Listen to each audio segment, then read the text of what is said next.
अस्सलाम वालेकुम dear students. ये आपके पास जो है ये डिफरेंशियल क्वेश्चंस का ये लेक्चर नंबर 17 है। ये स्पेशली कंप्यूटर साइंस स्टूडेंट्स के लिए यहाँ पे लिखा भी हुआ है CSCS 203।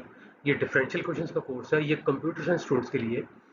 और फॉर्मल क्रिश्चियन कॉलेज और चार्टर्ड यूनिवर्सिटी के स्टूडेंट्स को मैं बता दूँ जो कंप्यूटर साइंस के स्टूडेंट्स हैं कि ये लेक्चर टोटली डिफरेंट है, जो कि math 202 Audi differential question lecture number 17 math के कोर्स का है। ये स्पेशली आप लोगों के लिए बनाया गया है और मोटिवेशन देने के लिए बनाया गया है कि डिफरेंशियल क्वेश्चंस का कंप्यूटर साइंस में ठीक ठाक इस्तेमाल होता है। तो आइए लेक्चर स्टार्ट करते हैं।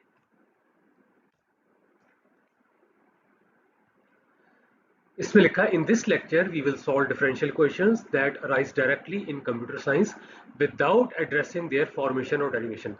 तो अब अगर दिमाग में ये आ रहा है कि अच्छा जी डेरिवेशन भी नहीं करनी, फॉर्मेशन भी नहीं बतानी, वो कंप्यूटर साइंस में होगा। जब आप कंप्यूटर साइंस का कोर्स पढ़ेंगे ना तो वो उसमें कराया जाएगा। हमारा काम क्या है, हमने आपको बताना है कि अब जब डिफरेंशियल क्वेश्चन किसी कंप्यूटर साइंस के कोर्स में आएगी तो उसको सॉल्व कैसे करना है, उसको सॉल्व कैसे करना है। ये देखें रियल लाइफ एग्जांपल है। The first one is population growth in computational biology. चलिए डिफरेंशियल क्वेश्चन से तो करते हैं मुलाकात, अभी थोड़ी देर में इससे मुलाकात करते हैं। पहले जरा पॉपुलेशन ग्रोथ तो देखें, मतलब है कि पिक्चर्स को यूज करते हुए कि कैसे होती है पॉपुलेशन ग्रोथ। ऑफ खैर, ये देखें एक बंदा, फिर 3 हुए, फिर और बढ़ गए, फिर और बढ़ गए, ये जी पॉपुलेशन ग्रोथ हो रही है। आगे जाके फिर क्या होता है,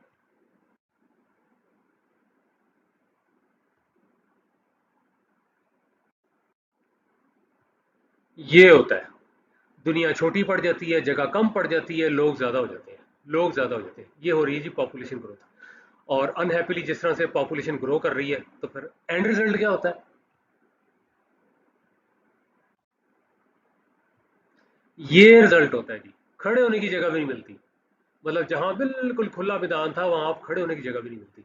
चलें अब देखते हैं कि कौन सी डिफरेंशियल क्वेश्चन है जो पॉपुलेशन ग्रोथ को डील करती है, जिससे पता लगता है कि पॉपुलेशन ग्रोथ कैसे होती है।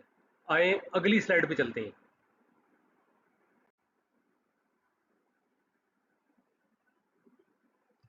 हाँ जी, वो कह रहा है differential question that models population growth is given by,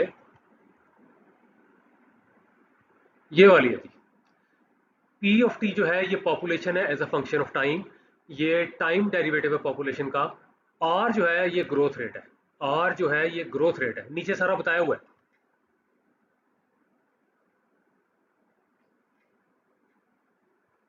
ये देखें जी पी ऑफ टी जो है पॉपुलेशन है एट टाइम टी, आर जो है ग्रोथ रेट है। अब ये बनी कैसे, इस पे हम नहीं जा रहे, इस पे नहीं हम जा रहे, इसको सॉल्व कैसे करना है वो हमारे लिए इंपॉर्टेंट है।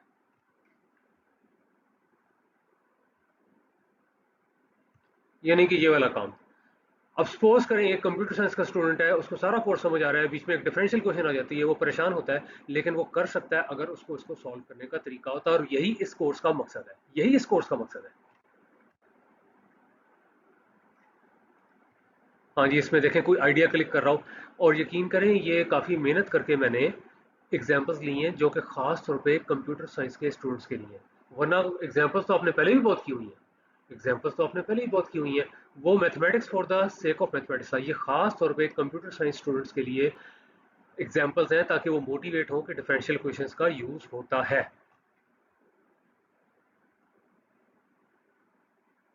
ये लें जी, याद आया सेपरेशन ऑफ वेरिएबल्स, ये आपने लेक्चर नंबर 4 में किया था, ये आपने लेक्चर नंबर 4 में किया था। और अगर जिसको वो लेक्चर क्लियर है वो इजीली इसको सॉल्व कर सकता है, जिसको नहीं क्लियर वो पहले लेक्चर नंबर 4 रिवाइज करें जो आपका सेपरेशन ऑफ वेरिएबल्स का टॉपिक कवर करता है। ले जी यहाँ पे लिखा हुआ है सॉल्व इट। अब महला आपको नजर आ जाना चाहिए, ये आराम से सेपरेबल इक्वेशन है। कौन सी होती है सेपरेबल इक्वेशन, जिसमें वेरिएबल सेपरेट हो जाए। और कौन से वेरिएबल, एक पी साहब है, एक टी साहब है, आर जो है कांस्टेंट है। चलें अगली स्लाइड पे चलते हैं, अगली स्लाइड पर चलते हैं।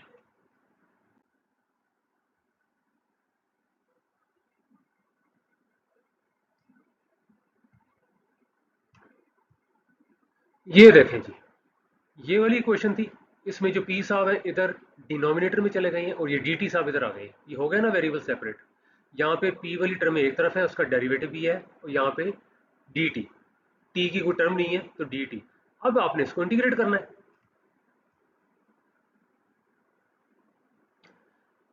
अब यहाँ पे देखें, आमतौर पे रट्टा लगवाया जाता है कि जो नीचे वाली चीज़ है उसका डेरिवेटिव ऊपर हो तो नीचे वाले का लॉग लेते हैं, वो रट्टा है। ठीक है जी। आपको ये पता लगना चाहिए अगर इसका इंटीग्रल लॉग ऑफ पी है तो लॉग ऑफ पी का डेरिवेटिव 1/p होता है। मैं जुबानी बोल रहा हूँ क्योंकि ये चीज़ें पिछले लेक्चर्स में बहुत डिटेल में एक्सप्लेन की गई, पिछले लेक्चर्स में बहुत डिटेल में एक्सप्लेन की गई हैं कि आपके पास जो लॉग पी होता है उसका डेरिवेटिव जो होता है 1/p होता है, तो 1/p का integral log p. R constant है, कांस्टेंट इंटीग्रल से बाहर आता है, कांस्टेंट इंटीग्रल से बाहर आ जाता है। और आगे ये वाली चीज़ आपके पास, इसको इंटीग्रेट करना है, तो इंटीग्रल ऑफ डी टी, ये तो सिर्फ टी रह जाएगा। अब यहाँ पे देख लें, यहाँ पे 1 है, उसका इंटीग्रल आप टी लिख सकते हैं। और इसके अलावा ये भी मैंने कई बार बताया कि इंटीग्रल डेरिवेटिव खत्म हो जाते हैं। अगर ये बिल्कुल ही ना पता लग रहा मैं क्या बोल रहा हूँ तो आगे ये स्टेप किया हुआ है, मिसिंग कुछ नहीं है।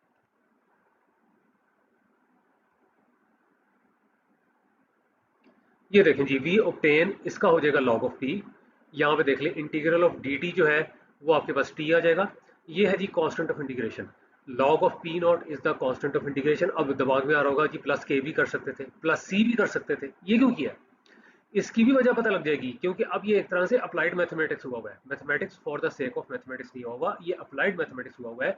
पॉपुलेशन ग्रोथ को स्टडी कर रहे हैं। और अभी थोड़ी देर में आपको खुशखबरी मिलेगी, ये जो पी नॉट साहब है ना, naught log of P naught, p naught साहब, ये इनिशियल पॉपुलेशन है जब time t is equal to zero था। उस वक्त जब आपने मतलब है कि पॉपुलेशन मैयर करनी शुरू की कि किस तरह से मतलब है कि बढ़ रही है, जब time t is equal to zero था, ये उस वक्त की पॉपुलेशन है या इनिशियल पॉपुलेशन है। चलें आगे देखते हैं। ये देखें जी, अब यहाँ पे एक्सपोनेंशियल लिया हुआ है, एक्सपोनेंशियल लॉग खत्म हो जाते हैं, ये पी रह जाएगा। राइट साइड पे भी एक्सपोनेंशियल लें तो ई पावर आर टी, जो कि ये नजर आ रहा है। यहाँ पे भी जब आप एक्सपोनेंशियल लेंगे तो एक्सपोनेंशियल लॉग खत्म हो जाएगा। अब जरा ध्यान से सुने, और जिन स्टूडेंट्स को ना पता लग रहा हो वो बेशक वीडियो को पॉज करें और उसको लिख लें। इस सारे का एक्सपोनेंशियल लेना है, यानी कि इसका भी और इसका भी। अब ये प्लस हो रहा है ना, तो पहली टर्म आ जाएगी E raise to power are T, ये लिखी हुई है। दूसरी टर्म आ जाएगी E raise to power log of P naught. Exponential और लॉग खत्म हो जाते हैं, तो इसलिए यहाँ पे देख ले, ये दोनों मल्टीप्लाइड है और P not E power R T. P not जैसे मैंने कहा था कि इनिशियल पॉपुलेशन है, अगर आप यहाँ पे टी को जीरो करते हैं तो P is equal to P naught आता है। E power zero is one, P is equal to P naught आता है, ये वाली चीज है। और अगर ये भी रटा है, जो मैं चाहता हूँ कि ना हो, कि जी एक्सपोनेंशियल लॉग खत्म हो जाते हैं, तो सिंपल देखें, सिंपल ये है कि E power X is equal to Y, लिखें इसको, E to the power X is equal to Y. तो एक्स क्या होता है? Log Y. एक्स क्या होता है? Log Y. तो ई पावर एक्स जो है ना, उसमें एक्स को लॉग वाई लिखें तो आ जाएगा E raise to power log Y is equal to Y, वहां से प्रूव हो जाता है। ये जिस तरह से मैंने बोला है ना, उस तरह से ध्यान से सुन के लिखें तो आपको पता लग जाएगा। एक्सपोनेंशियल लॉ खत्म हो जाते हैं, इसी वजह से जब दोनों तरफ एक्सपोनेंशियल लिया है, लॉ खत्म हो गया, ये चीज आ गई। इधर लॉ खत्म हो गया, ये चीज आ गई। इसका यहाँ पे कोई लॉग ही नहीं था, तो ये exponential to the power are t लिखा हुआ है। उम्मीद है समझ आ गया होगा। ना समझ आए दोबारा सुन लीजिएगा। This shows that population grows exponentially. ठीक है जी। यहाँ पे देख लें, एक्सपोनेंट की पावर में आ रहा है ना, मतलब अगर टी बढ़ता रहेगा तो उसी तरह से पॉपुलेशन बढ़ती रहेगी। और अब ये होगा जी, ये पॉपुलेशन ग्रोथ तो पता नहीं कब से हो रही है, कंप्यूटर साइंस तो बहुत बाद में आया। तो ये क्या, तो ये नीचे लिखा हुआ है, which could be similar to how information can spread rapidly in a well connected network like social network. Facebook पे कोई बंदा खबर डालता है, दो चार लोग पढ़ते हैं, आगे शेयर करते हैं, फिर दो चार पढ़ते हैं, फिर आगे शेयर करते हैं, करते चले जाते हैं। इसी तरह से यूट्यूब, इसी तरह से आपका इंस्टाग्राम वगैरह वगैरह जो भी है, इसी तरह से खबर फैलती है वेल कनेक्टेड नेटवर्क पे, यानी कि सोशल नेटवर्क पे। उसी तरह से पॉपुलेशन ग्रोथ भी हो रही होती है। तो ये लें जी, ये कंप्यूटर साइंस की एग्जांपल बन गई आपके सामने।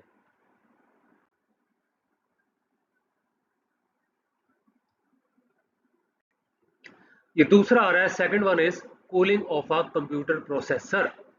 अब ये कंप्यूटर प्रोसेसर क्या होता है ये तो आप लोग बेहतर जानते हैं, मैं वही कह रहा हूँ कि इसकी डिटेल में नहीं जाना। लेकिन cooling of a computer processor एक डिफरेंशियल क्वेश्चन से ही पता लगता है। हमने उस डिफरेंशियल क्वेश्चन को सॉल्व करना है। ले जी, ये मैंने फोटो डाल दी है, यही होता है कंप्यूटर प्रोसेसर, जिसको सीपीयू भी कहते हैं, सेंट्रल प्रोसेसिंग यूनिट। समझ लें कि इन शॉर्ट ये कंप्यूटर का दिमाग है। ठीक है जी। तो वो दिमाग से क्या करता है? वो इंस्ट्रक्शंस भेजता है, वो कैलकुलेशंस करता है। अब वही बात है, मैंने कंप्यूटर साइंस तो नहीं पढ़ाना, फिर भी मैं जरा पढ़ाना शुरू हो गया था। आगे चलते हैं जरा मैथमेटिकल साइड पे।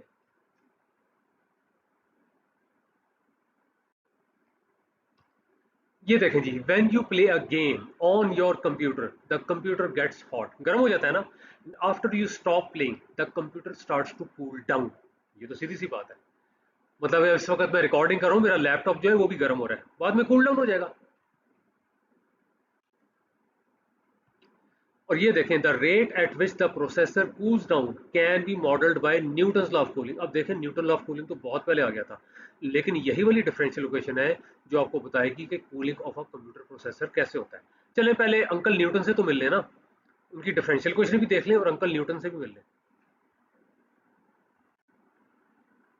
ये हैं जी अंकल न्यूटन, देखें कितनी मेहनत की थी। लोग इनको अजीब तरीके से देखते हैं, हाय हाय फंसा गए, हमें नॉलेज दे गए। हालांकि देख लें, इन्होंने तो डिफरेंशियल इक्वेशन बना दी थी, आपको तो बकायदा पढ़ाई जा रही है, सॉल्व कराई जा रही है, तो सीख लेना चाहिए ना।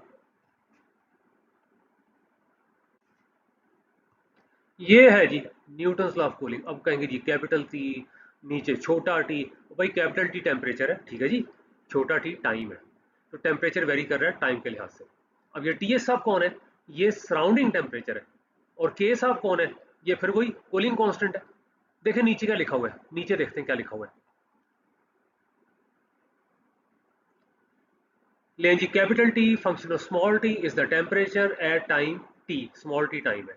टी एस साहब जो है, जो ये वाले हैं, ये सराउंडिंग टेम्परेचर है। के जो है कूलिंग रेट है, ठीक है जी। कूलिंग रेट भी मैंने कहा है, मैंने शायद कूलिंग कांस्टेंट कह दिया था, ये वही वाली चीज़ है। अब हमारा मकसद है इसको सॉल्व करना, इसको सॉल्व करना।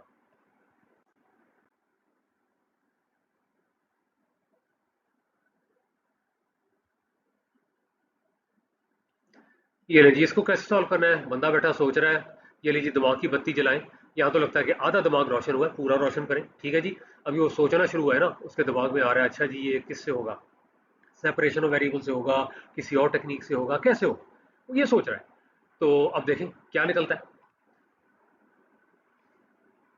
ये standard and separation of variables, फिर लेक्चर नंबर 4 आ गया आपका, फिर लेक्चर नंबर 4 आ गया।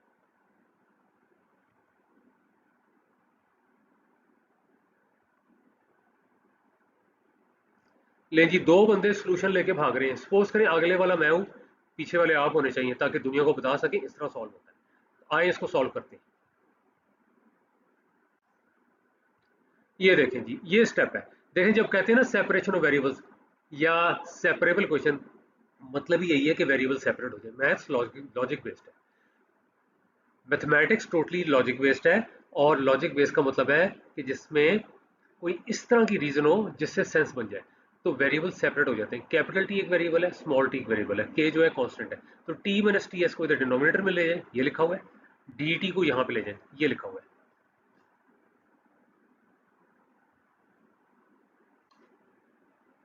आगे फिर वही वाली चीज़ है जो मैं कहता हूँ, याद ये करवाया जाता है जी, नीचे का डेरिवेटिव ऊपर हो तो नीचे वाले का लॉग लेते हैं। लेकिन अब देखें, अगर आप इसको डिफरेंशिएट करें, ध्यान से देखें, अगर इसको डिफरेंशिएट करें तो log x का डेरिवेटिव क्या होता है? 1/x। इसका क्या होगा? 1/t माइनस टी एस, और ऊपर dt लिखा हुआ है। इसका डेरिवेटिव यही बनता है। मैथमेटिक्स ऐसा सब्जेक्ट है कि आप उसमें गलती कर ही नहीं सकते। बजाय के रट्टा लगाया जी कि इसका इंटीग्रल ये होगा, आप इसको डिफरेंशिएट करें, ये आ जाएगा। अब रह गया ये, माइनस के तो कांस्टेंट है, dt का जो है फिर इंटीग्रल t हो जाएगा, आगे फिर log c किया हुआ है, फिर log c किया हुआ है। अब अगर फिर है जी कि c कर देते, k कर देते, फिर log पकड़ के ले आए, असल में यहाँ पे log है ना, यहाँ पे लॉग है, ठीक है जी। और सोल्यूशन निकालना है, सोल्यूशन इसका टी बनता है, not log of T minus T S.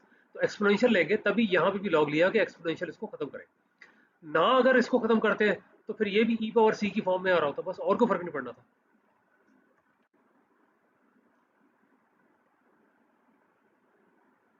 ले जी, लॉग सी जो है कांस्टेंट ऑफ इंटीग्रेशन है, जो मैंने पहले एक्सप्लेन कर दिया है। अब यहाँ पे एक्सपोनेंशियल ले लें, अभी थोड़ी देर पहले एक्सप्लेन किया था, एक्सपोनेंशियल लॉग खत्म हो जाते हैं। और जब इसका एक्सपोनेंशियल लेंगे तो ये वाली टर्म आती है, इसका एक्सपोनेंशियल लेंगे तो exponential to the power log c, exponential log खत्म, सी आ जाएगा, ठीक है जी। तो जब टोटल का एक्सपोनेंशियल लेंगे तो इसका exponential times exponential of this one, क्योंकि जब बेसिस सेम हो तो पावर ऐड होती है। ये छोटी क्लासों की चीज़ें हैं, अगर दिमाग से निकली तो दोबारा सुन लीजिएगा। एक्सपोनेंशियल टोटल का लेंगे तो इसका एक्सपोनेंशियल जो कि यहाँ पे नजर आ रहा है, और इसका एक्सपोनेंशियल, और एक्सपोनेंशियल लॉ खत्म हो जाएंगे, यहाँ पे आ जाएगा कांस्टेंट। टी एस जो है या माइनस टी एस जो है, ये राइट साइड पे ले जाएं, और ये जो चीज़ आपके पास आ जाएगी ये प्लस हो जाएगा। यहाँ पे माइनस है, यहाँ पे प्लस, असल में दोनों तरफ प्लस टी एस किया, ध्यान से सुने, असल में दोनों तरफ जो है ना प्लस टी एस किया है, तो minus T S plus T S cancel, और यहाँ भी जो प्लस टी एस किया है वो ये नजर आ रहा है, तो वो जो रटा लगवाते हैं ना, अच्छा जी यहाँ पे नेगेटिव होता है उधर जाके प्लस हो जाता है, उसकी भी लॉजिक है, मैथ है ही लॉजिक बेस्ड। तो ये आ गया जी सोल्यूशन। ठीक है जी, ये आ गया सोल्यूशन किस चीज का, कूलिंग ऑफ कंप्यूटर प्रोसेसर। तो खुदा ना खास्ता किसी का दिमाग गर्म हुआ हो, किसी को गुस्सा चढ़ा हो, तो देखें ये क्वेश्चन वहां फिट हो जाएगी, उसका भी दिमाग कूल डाउन कर दें इस क्वेश्चन को यूज करके।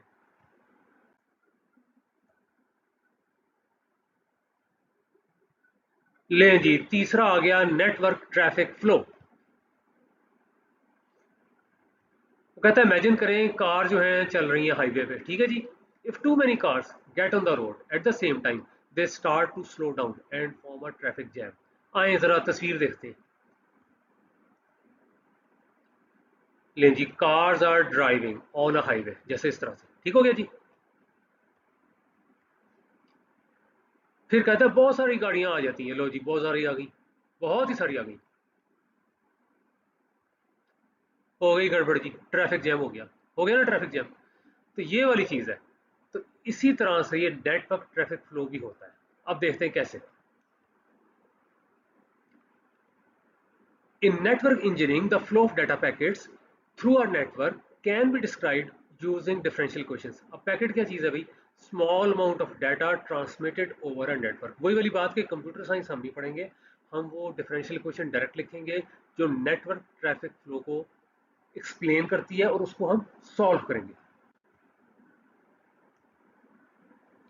लें जी, the differential equation that models network traffic flow, ये है जी, D N by D T is equal to lambda minus alpha times capital N function of T. अब ये सारा कुछ है क्या, पता तो लगे। एन साहब से मुलाकात करें, ये नंबर ऑफ पैकेट्स है, ठीक हो गया जी। टी आपको पहले ही पता है, जैसे पिछली एग्जांपल्स में था टाइम। लेमडा साहब जो है रेट है एट विच पैकेट्स अराइव, ये लेमडा साहब कांस्टेंट है। अल्फा साहब जो है ये सर्विस रेट ऑफ क्यू है, सर्विस रेट ऑफ क्यू, ठीक है जी। तो ये सारी चीजें ये तो कंप्यूटर साइंस की है, हमारा मकसद क्या है, इसको सॉल्व करना। अब इसको कैसे सॉल्व करना है, अगली स्लाइड पे चलते हैं।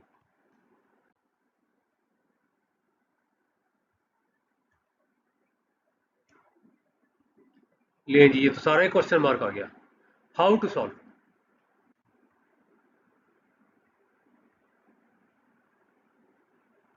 ले जी, फिर दिमाग की बत्ती रोशन करें। और असल चीज़ है, अगर आपको थ्योरी क्लियर है ना, तो आपको इक्वेशन की पहचान हो जानी चाहिए। ये first order linear differential equation है, और कौन कौन से लेक्चर्स में कराई गई थी, 12 जहाँ पे इंटीग्रेटिंग फैक्टर निकाला था, 13 जहाँ पे सोल्यूशन, 16 जहाँ पे बकायदा सॉल्व कराया गया था। नीचे दोबारा से यही बात बताई गई है।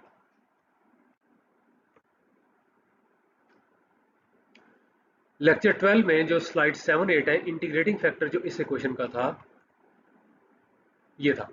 ये है जी first order linear differential equation. पहचान इसकी होती है कि जो डिपेंडेंट वेरिएबल होता है उसकी पावर 1 होती है, उसके डेरिवेटिव की भी 1 होती है। ना डिपेंडेंट वेरिएबल अपने साथ मल्टीप्लाई होता है, जारी बात है अपने साथ होगा तो वाई स्क्वायर वाई क्यूब आ जाएगा, वो फिर लीनियर नहीं रहेगी। ना डेरिवेटिव अपने साथ मल्टीप्लाई होता है, या डेरिवेटिव डेरिवेटिव से अगर ये अपने साथ होगा तो d y d x whole square हो जाएगा, ठीक है, या किसी और डेरिवेटिव से मल्टीप्लाई होता है। ना ये जो वाई साहब है अपने डेरिवेटिव से मल्टीप्लाई होते हैं। ये सारा मैंने एक्सप्लेन पिछले लेक्चर्स में किया हुआ है, लेकिन मेन है कि this is first order linear differential equation. Ordinary linear differential equation भी कह सकते हैं, ऑर्डिनरी लीनियर डिफरेंशियल इक्वेशन भी कह सकते हैं, क्योंकि इसमें इंडिपेंडेंट वेरिएबल एक है। देखें अब ये सारी चीजें मेरे मुंह से निकल रही ना, अगर मैंने ये रटा लगाया हो ना तो मैं खुद भूल जाऊँ, समझा हुआ है तभी बोले जा रहा हूँ। अलबत्ता इसका इंटीग्रेटिंग फैक्टर इसके बराबर था। ये आपने लेक्चर नंबर 12 में बकायदा डिराइव करवाया था, इसमें भी बस वो एक तरह से याद ही कराया जाता है। अच्छा जी, y के साथ वाली टर्म जो है ना उसको इंटीग्रेट करते हैं एक्सपोनेंशियल की पावर में, वो इंटीग्रेटिंग फैक्टर है, मैंने आपको प्रूफ करवाया हुआ है, मैंने आपको प्रूफ करवाया हुआ है। तो ये इंटीग्रेटिंग फैक्टर, तो फिर सोल्यूशन क्या है।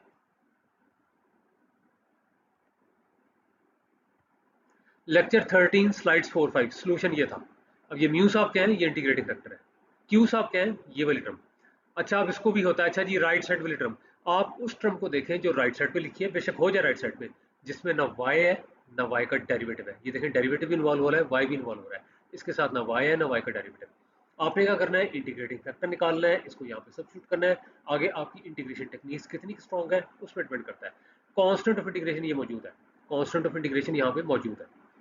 तो ये बन जाती है first order linear differential question. अब दिमाग में आ रहा होगा कि है जी ये कैसे बनती है। देखें ये नहीं बनता मैथ कि जी पहले y लिखा था x लिखा था, अब ये क्या आ गया भाई, ये लीनियर इन y है। मैं सिंपल बोल रहा हूँ, ये लीनियर इन कैपिटल N है, लीनियर इन कैपिटल N है। ये वाली टर्म जो माइनस वाली है इसको लेफ्ट साइड पे ले जाएंगे, तो जैसे यहाँ पे y है कैपिटल N आ जाएगा। ये जो px यहाँ पे लिखा है ना, या p ऑफ x, ठीक है जी, p फंक्शन ऑफ x, वो अल्फा बनेगा। लेकिन एक चीज बता दूं, यहाँ तो x की फॉर्म में लिखा हुआ है, ये वाली जो क्वेश्चन है यहाँ पे जो डिपेंडेंट वेरिएबल है कैपिटल N है, जो यहाँ पे y था, यहाँ पे इंडिपेंडेंट वेरिएबल स्मॉल t है जो यहाँ पे x था। पता लग गया? इन चीजों को भी अंडरस्टैंड कर लें ताकि रट्टा टोटली खत्म हो जाए। अब देखें, अगर ये अनसीन क्वेश्चन भी आता है तो आपको सॉल्व करना आना चाहिए, क्योंकि ये जस्ट एक first order linear differential question है, या ऑर्डनरी लीनियर डिफरेंशियल क्वेश्चन है। ये अगर आपको आता है तो इसको सॉल्व करना मसला होना ही नहीं चाहिए। अगली स्लाइड पे चलते हैं।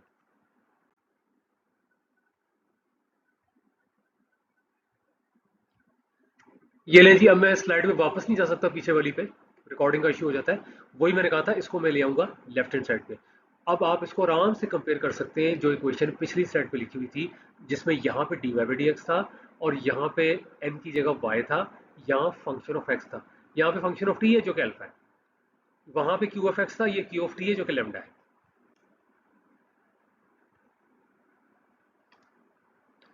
ये ठहरा जी इसका इंटीग्रेटिंग फैक्टर। जो यहाँ पे dy बाई डी एक्स था और यहाँ पे p ऑफ x था, तो हमने कहा था जी p ऑफ x को इंटीग्रेट करना है x के लिहाज से। अब हम कह रहे हैं जी अल्फा को करना है t के लिहाज से। अल्फा बाहर आ जाएगा, और वही वाली बात, इंटीग्रल ऑफ dt वो t होता है, तो e पावर अल्फा t, ये आ गया जी इंटीग्रेटिंग फैक्टर।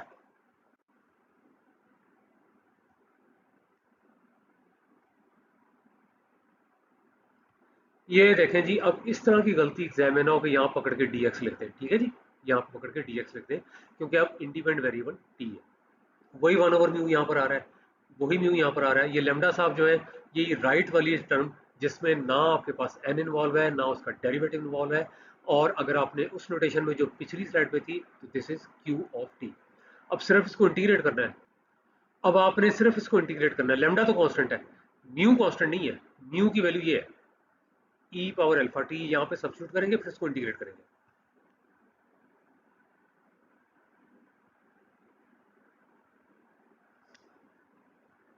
ये ले जी, अब ध्यान से देखें, म्यू था e पावर अल्फा t, यहाँ पे सब्स्टिट्यूट किया दिस वन। म्यू था e पावर अल्फा t, यहाँ पे सब्स्टिट्यूट किया this one. Lambda as it is. Exponential को इंटीग्रेट करना है, और आमतौर पे रटवाया जाता है। अच्छा जी, जब इंटीग्रेट करते हैं ना, तो ये जो कांस्टेंट होता है ना, इस पर डिवाइड करते हैं, और जब डिफरेंशिएट करते हैं तो इस कांस्टेंट से मल्टीप्लाई करते हैं, वो रट्टा है। अब लॉजिक समझे। लॉजिक सिंपली ये है, अब मैं जुबानी बोलने लगा हूँ, आपने बेशक वीडियो को पॉज कर लें, मतलब है कि पॉज करने से मेरी मुराद ये है कि मेरी बात सुनने के बाद, मेरी बात सुनने के बाद अभी बेशक साथ साथ लिख लें समझने के लिए। आप लिखें integral of e u d u is equal to e power u. Integral of e power u d u is equal to e power u. और ये समझें कि u साहब जो है उसका डेरिवेटिव साथ हो, तो e पावर u ही उसका इंटीग्रल होगा। अगर u का डेरिवेटिव साथ है तो e पावर u ही उसका इंटीग्रल होगा। अब यहाँ पे गौर से देखें, यहाँ पे आपके पास जो है अल्फा इंटू टी है, इसका डेरिवेटिव अल्फा बनता है। अल्फा यहाँ पे नहीं है, तो अल्फा यहाँ पे लगा लें, एक अल्फा पे डिवाइड कर दें। जब अल्फा यहाँ पे लग जाएगा, तो इस सारे का इंटीग्रल आफ्टर टेकिंग लेमडा जो कि कांस्टेंट है आउटसाइड द इंटीग्रल, वो e पावर अल्फा टी ही हो जाएगा। और क्योंकि अल्फा पे आपने डिवाइड किया हुआ है, वो नीचे आ गया। ये प्लीज दोबारा सुन लीजिएगा, ये लॉजिकल बात मैंने की है ताकि यहाँ पे भी रटा ना लगे। आगे तो कोई मसला नहीं है, e पावर अल्फा टी से अंदर मल्टीप्लाई कर दें, ये कैंसिल, लेमडा ओवर अल्फा, और e पावर अल्फा टी जब इधर आप डिनोमिनेटर में लिख के ऊपर ले जाएंगे तो पावर नेगेटिव। ये ले जी, आंसर आ गया।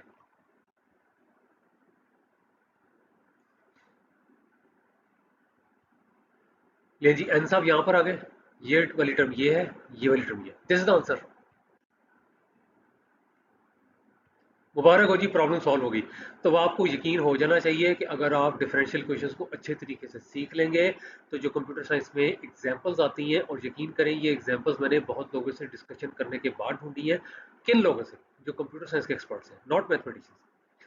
फिर कहीं जाके मैंने ये लेक्चर तैयार किया, तो आप भी इसको शौक से पढ़ें और अपने तौर पे और देखें कंप्यूटर साइंस में कौन सी एग्जांपल्स हैं और उनको सॉल्व करें।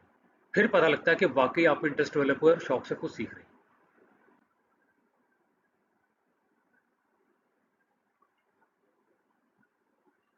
लेकिन जी कोई क्वेश्चंस हैं पूछ लीजिएगा। और जहां मैं जब लिखता हूँ ना इंटेलिजेंट क्वेश्चंस, इसका मतलब होता है कि आपने तवज्जो दी हुई है। मतलब कि ये इंटेलिजेंट क्वेश्चन नहीं होगा कि जी मुझे तो सेपरेबल क्वेश्चंस भी नहीं पता तो बताइए कैसे हुआ, मुझे first order linear differential question नहीं पता तो बताएं कैसे हुआ। वो सारे लेक्चर्स आप देखेंगे, समझेंगे। उसके बाद अगर इस लेक्चर में से कुछ ना समझ आए तो फिर आप पूछें। और ये तो दुआ हो रही है। लेकिन जी praying for the success of this course, ये है डिफरेंशियल क्वेश्चंस कोर्स।